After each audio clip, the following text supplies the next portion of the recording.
Hi, this is Brian Allgaier from Insomniac Games. I'm the creative director on Ratchet & Clank Into the Nexus. Into the Nexus is a return to the classic Ratchet & Clank style adventure and continues Ratchet's story arc from the Future series that included games like Tools of Destruction and A Crack in Time. Here's some footage from close to the beginning of the game. Ratchet and Clank have stowed away on an enemy ship and landed on planet Uruk, where they are in search of escaped convict Vendra Prague and her brother Neftin. Planet Uruk is considered to be in a haunted sector of the galaxy and was abandoned long ago. It's also the perfect place for Vendra and Neftin's operations. One of the big focuses for Into the Nexus is gravity. This is something that Ratchet games have explored with spherical worlds, and Into the Nexus goes further by incorporating gravity manipulation in both our weapons, gadgets, and a new game mode that I'll be showing in a little bit. Here Ratchet is using a gadget called the Grav Tether that allows him to create these gravity beams between targets. He can change their direction, create multiple beams, and use them to travel across bottomless chasms.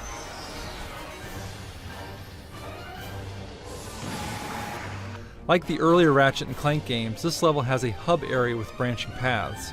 On the left path, Ratchet encounters some blade balls, which is a perfect situation for the Winterizer. This weapon delivers holiday cheer by firing out a string of snowflakes, holiday tunes, and an Arctic blast that transforms enemies into snowmen. So now Ratchet is traveling further into an enemy outpost using his grav boots. Some might recall this enemy faction called Thugs for Less that were featured in Going Commando, the second Ratchet and Clank game on the PS2. What do we get to kill some? Stay frosty, thugs. The enemy could be anywhere. Alright, so these guys are just asking for it. So you can see these enemies have turned into their own unique version of snowmen. You can try the Winterizer on different enemies and each time get a different result. The weapon upgrades and will later drop holiday presents that give out health and ammo.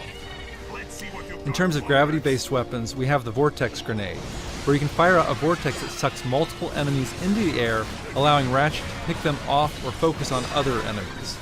The Vortex Grenade is great for crowd control, and it upgrades to fire out multiple vortices. Into the Nexus has a spookier quality than past Ratchet games, and a weapon that shows off that quality is the Nightmare Box. Ratchet can toss this box out and it opens to unleash a hideous creature that scares enemies. You never know what creature will pop out. There are skeletons, horned demons, giant eyeballs, and of course scary clowns. The Nightmare Box is a great distraction weapon and will later upgrade to attack enemies. There's another weapon that seems kind of basic at first, but later upgrades and plays with gravity.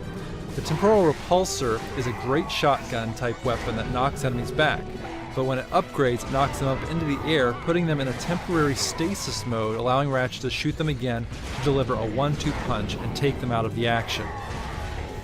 As Ratchet takes out more thugs, Vendra becomes wise to him, getting closer to her, and starts a one-on-one dialogue. This kind of villain-hero relationship has been very important in past games like Tools of Destruction and A Crack in Time, where we've had villains who had a connection to Ratchet or his past. In Nexus, Vendra is searching for her own kind, and this of course is in line with what Ratchet has been pursuing in past games where he's been trying to find his race, the Lombaxes. Vendra compares her quest with Ratchet's and believes the two of them are very much alike. In terms of the haunted spooky theme, the phrase we came up with during the early stages of production were exploring the darkness of space, where you are in these dark areas of the level and don't quite know where you're going. In this section, we have these ghostly anomalies that have given the sector its haunted label. Ratchet and Clank later learn that these ghosts are creatures called Nethers who have escaped from another dimension. Clank gets an upgrade where he can travel into Nexus points that take him into the Nether dimension where he has full control of gravity. Clank can fall up, down, left and right, and manipulate gravity to move objects around and solve little action puzzles. Clank's goal is to lead another creature back to the Nexus point and bring him into the normal dimension where it becomes unstable and destroys a barrier that blocks Ratchet's path. So there's a slice of Ratchet and Clank Into the Nexus. We're very excited about creating this classic Ratchet and Clank story-driven adventure. It'll be available for disc and download this holiday season. PlayStation